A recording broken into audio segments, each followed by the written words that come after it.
Hello, I'm just having a look through an old observation book of mine. I enjoy stargazing and amateur astronomy, and here's a observation of the planet Mars that I've took a few years back. And Mars is one of my favorite objects to observe with my telescope. And I've done a map here some years back, a little map of the planet as I could see it through my telescope here. And on the map here, just west of Tarsus, is an area called Chryses. And 50 years ago today, the Viking I Martian lander landed in that particular area. And I thought it'd be a good opportunity to have a look at some paperwork I've got from that time. So I've got some newspaper cuttings that I've kept from that period. So I'll take them out now and we'll just have a quick look at them. Right, so as I said, 50 years ago today, 20th of July, 1976, Viking I landed on the planet Mars. And I've kept these newspaper clippings from that time. I was really interested in the Martian missions. I first got interested in space exploration, I guess, with the late Apollos. I would have been quite young at the time. And then more interested once Skylab went up into orbit, and then later on with the Apollo Soyuz. But it was really from Viking I onwards that I got more interested, as I say, in space exploration and amateur astronomy as a result of that. I didn't have a telescope when I was 11. In 1976 I was 11.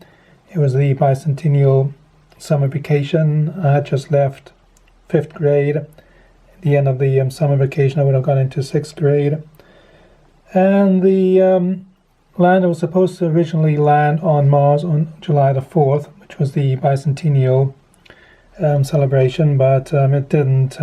It was delayed by a couple of weeks, and as I said, it landed on Tuesday, 20th of July, 1976. But I had an interest in the planet Mars before, and if you're from my generation, I guess, or older, you might have grown up with Edgar Rice Burroughs' Barsoom books. Barsoom was the name for Mars given by its inhabitants in the John Carter books. John Carter was a Civil War soldier who ended up on Mars, and one of my favorite books was A Princess of Mars. So anyhow, I had that kind of romantic vision of the planet Mars. But anyhow, this is the copy of the Stars and Stripes, which was the military newspaper that we got. I was living in Germany at the time. And as I said, I just cut out these bits here. So as it says there, the heading is Viking I craft lands on Mars, sends back fantastic photos. And that's the first picture ever taken on the surface of Mars. Shows the lander's pad here and the rocky surface of the planet. There's a map here where it landed. I think this was my favorite photograph at the time. It just shows the kind of a panoramic scene on the planet. There's that big boulder here. The boulder is about 10 feet across and about 3 to 4 feet high. And you got sand dunes in the distance, very much like a desert maybe in Nevada or somewhere like that.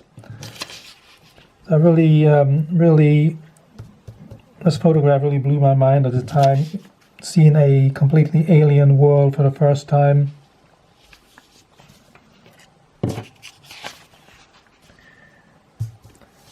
And we've got some more panoramic pictures here. That's the scientist there. But anyhow, I was more interested in the actual photographs.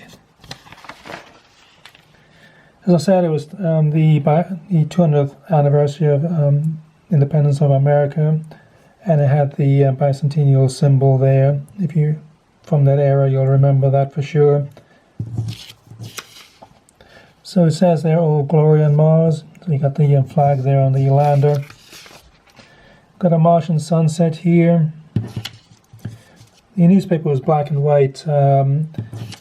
subsequently, months afterwards, I think in January, we got a National Geographic magazine and it had all the full color photographs of Mars. And of course, they were full color on the TV screen, but in the newspaper, it was all black and white. So here, this one here is dated September 25th, 1976, and it has Viking II's prize photo of Mars' satellite.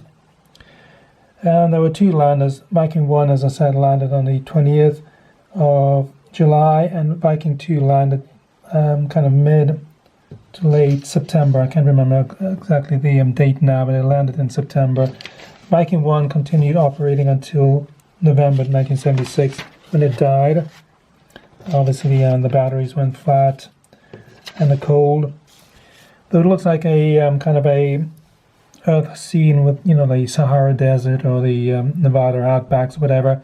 It's actually very cold on Mars. I think daytime temperatures in the summertime there when the lander landed was minus 30 degrees Celsius, and kind of minus 90 degrees Celsius at night, so very cold, and about 95% carbon dioxide atmosphere, so not the most a very hostile atmosphere, I guess. Anyhow, that's my old newspaper cuttings, getting brittle now with age, getting brown with age, just like me, I guess. Just a nice reminder of that long ago summer holiday when I was young, had the whole world ahead of me, and things looked a lot different then. I could have imagined myself living on Mars at the time, you know. It would have been something that they discussed at the time, you know, Martian colonies and everything else. None of that actually happened, unfortunately.